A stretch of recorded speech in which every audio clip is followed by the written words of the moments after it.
खबर है कि लद्दाख में एलएसी पर T-90 भीष्म टैंक तैनात किए गए। भारत चीन के बीच संयुक्त सचिव स्तर की बातचीत हुई। सेना प्रमुख ने लद्दाख में सीमा के पास जवानों से मुलाकात की। सेना प्रमुख ने लद्दाख दौरे में अफसरों के साथ बैठक की। कांग्रेस ने गलवान मामले पर बीजेपी से जवाब मांगा। जेपी नड्डा ने चीन मामले पर इशारों में गांधी परिवार पर निशाना साधा। बीजेपी ने कांग्रेस पर चीन मामले पर भ्रम फैलाने का आरोप लगाया। शहीद जवानों के लिए जम्मू में हवन किया गया। कर्नाटक के शिवमोग्गा में कांग्रेस ने चीन के खिलाफ प्रदर्शन किया। कनाडा के वैंकूवर में भारतीय मूल के लोगों ने चीन का विरोध किया। महाराष्ट्र के सोलापुर में शहीद सुनील काले को श्रद्धांजलि दी गई। रक्षा मंत्री राजनाथ सिंह मॉस्को में विक्ट्री डे परेड में शामिल हुए। मॉस्को में राजनाथ सिंह चीन के रक्षा मंत्री से नहीं मिले। रूस की विक्ट्री डे परेड में भारतीय सेना के 75 जवान शामिल हुए। गुजरात के साणंद में एक फैक्ट्री में आग लग गई। दिल्ली के प्रीत विहार में एक ट्रक पलट गया। पश्चिम बंगाल के दुर्गापुर में एक कार में आग लग गई। पुणे में मास्क न लगाने पर 1000 रुपए तक जुर्माना देना होगा। दिल्ली के मंगोलपुरी में एक आदमी की हत्या कर दी गई। वाराणसी में 3 महीने बाद गंगा में नाव सेवा शुरू हो गई। देश में 24 घंटे में कोरोना वायरस के करीब 16,000 नए मरीज सामने आए। देश भर में 24 घंटे में कोरोना वायरस से 465 लोगों की मौत हो गई। देश भर में कोरोना वायरस मरीजों की संख्या 4.5 लाख के पार हो गई। छत्तीसगढ़ के मुंगेली में सेप्टिक टैंक की सफाई करते समय 4 लोगों की मौत हो गई। दिल्ली के पास नोएडा में हुए सड़क हादसे में एक आदमी की मौत हो गई। उत्तराखंड के हल्द्वानी में बारिश के बाद नदी में पानी बढ़ गया। मिजोरम में फिर 4.1 तीव्रता के भूकंप के झटके महसूस किए गए। दिल्ली हिंसा के आरोपी शाहरुख को जमानत नहीं मिली। कोरियोग्राफर सरोज खान की कोरोना वायरस रिपोर्ट नेगेटिव आई। मलेशिया में 3 महीने बाद स्कूल खोल दिए गए। केंद्र सरकार अभी रामदेव की कोरोना वायरस दवा की जांच करेगी। डीजल पहली बार पेट्रोल से महंगा हो गया। दिल्ली में पेट्रोल के दाम 79 रुपए 76 पैसे तो डीजल के दाम 79 रुपए 88 पैसे हो गए। राहुल गांधी ने तेल की बढ़ती कीमतों पर केंद्र पर हमला बोला। भोपाल में कांग्रेस ने तेल की बढ़ी कीमतों पर साइकिल रैली निकाली। दिल्ली सरकार पर बीजेपी ने मरीजों की मौत के आंकड़े छिपाने का आरोप लगाया। दिल्ली में मास्क नहीं लगाने पर कुछ लोगों के चालान काटे गए। जम्मू कश्मीर के कुलगाम में एक जली हुई कार मिली। जम्मू कश्मीर के बारामूला में सड़क हादसे में एक पुलिस वाला घायल हो गया।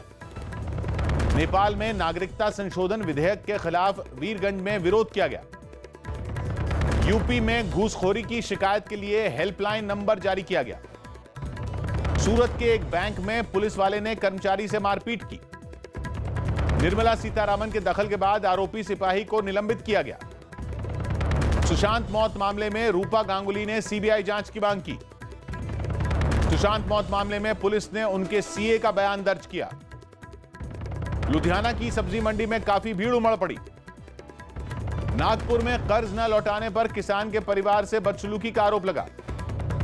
मुंबई में दूल्हा दुल्हन ने क्वारंटीन सेंटर को 50 पलंग देकर मदद की।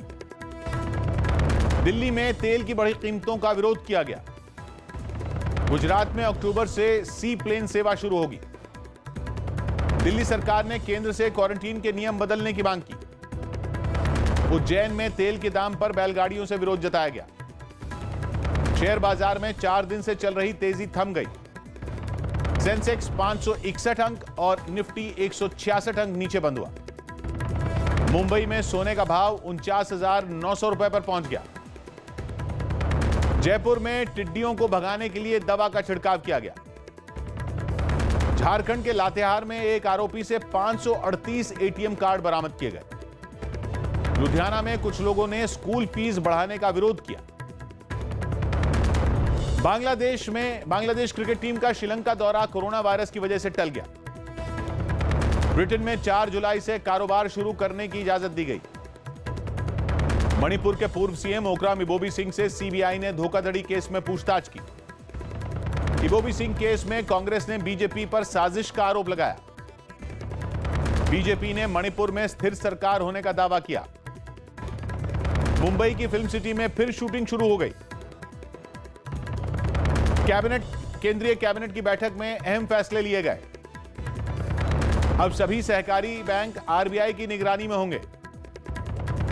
सीएम ममता बनर्जी ने कोरोना वायरस पर सभी दलों के साथ बैठक की। देश में अब तक करीब 74 लाख कोरोना वायरस टेस्ट किए गए। पुरी की रथ यात्रा में शामिल 5000 लोगों का कोरोना वायरस टेस्ट होगा। चंडीगढ़ में एनएसयूआई ने तेल के बढ़े दामों का विरोध किया। दिल्ली और हरियाणा में 2.8 के भूकंप के झटके महसूस किए गए। आगरा में बदमाश एक एटीएम उखाड़ कर ले गए। दिल्ली हाईकोर्ट ने एक डॉक्टर की आत्महत्या के केस में आरोपी आम आदमी पार्टी के विधायक प्रकाश जारवाल को जमानत दे दी। महाराष्ट्र में पिछले 48 घंटों में 185 पुलिस वाले कोरोना वायरस पॉजिटिव मिले। महाराष्ट्र में पिछले 48 घंटों में कोरोना वायरस से 2 पुलिस वालों की मौत हो गई। तमिलनाडु के सीएम ने कोरोना वायरस पर एक बैठक की। दिल्ली में कोरोना वायरस पर घर घर जाकर सर्वे तेज किया गया। महाराष्ट्र के औरंगाबाद में करीना नाम की एक बाघिन की मौत हो गई। पाकिस्तान के क्रिकेटर मोहम्मद हफीज की कोरोना वायरस रिपोर्ट अब नेगेटिव आई। ईशांत शर्मा ने कोरोना वायरस संकट के बीच अभ्यास शुरू कर दिया। केंद्र सरकार ने टीबी पर एक रिपोर्ट जारी की। गुजरात टीबी के खिलाफ लड़ाई में पहले नंबर पर रहा। तेल के दाम के खिलाफ इंदौर में भी प्रदर्शन किया गया। पश्चिम बंगाल के मंत्री राजीव बनर्जी ने शहीदों के लिए गाने गाया। दिल्ली एनसीआर के कई इलाकों में बारिश हुई। हार्दिक पांड्या की घर में कैरम खेलने की एक तस्वीर वायरल हो गई। भारत के लिए खेलते हुए रोहित शर्मा को 13 साल पूरे हो गए। मालदीव में 15 जुलाई से विदेशी पर्यटक जा सकेंगे। टी सीरीज ने गायक आतिफ असलम का गाना किन्ना सोना यूट्यूब चैनल से हटा दिया। फुटबॉलर लियोनेल मेसी को उनके जन्मदिन पर प्रशंसकों ने बधाई दी। पश्चिम बंगाल में एक टीएमसी विधायक की कोरोना वायरस से मौत हो गई। राजकोट में भी तेल के दाम बढ़ने पर कांग्रेस ने प्रदर्शन किया। गुजरात के कच्छ में चरस बरामद की गई। निजी कंपनी भी अंतरिक्ष में काम कर सकेंगी। कराटे विश्व चैंपियनशिप कोरोना वायरस की वजह से 1 साल टल गई। डेविड वॉर्नर की मस्ती का एक और वीडियो वायरल हो गया। मध्य प्रदेश के बड़वानी में टीचर पर रिश्वत लेने का आरोप लगा। खाड़ी देशों में फंसे लोगों को लाने के लिए केरल में मांग की गई। पश्चिम बंगाल के हावड़ा में बीजेपी ने टीएमसी के खिलाफ प्रदर्शन किया। दिल्ली के न्यू अशोकनगर में एक लड़की की मौत पर परिवार पर सवाल उठे।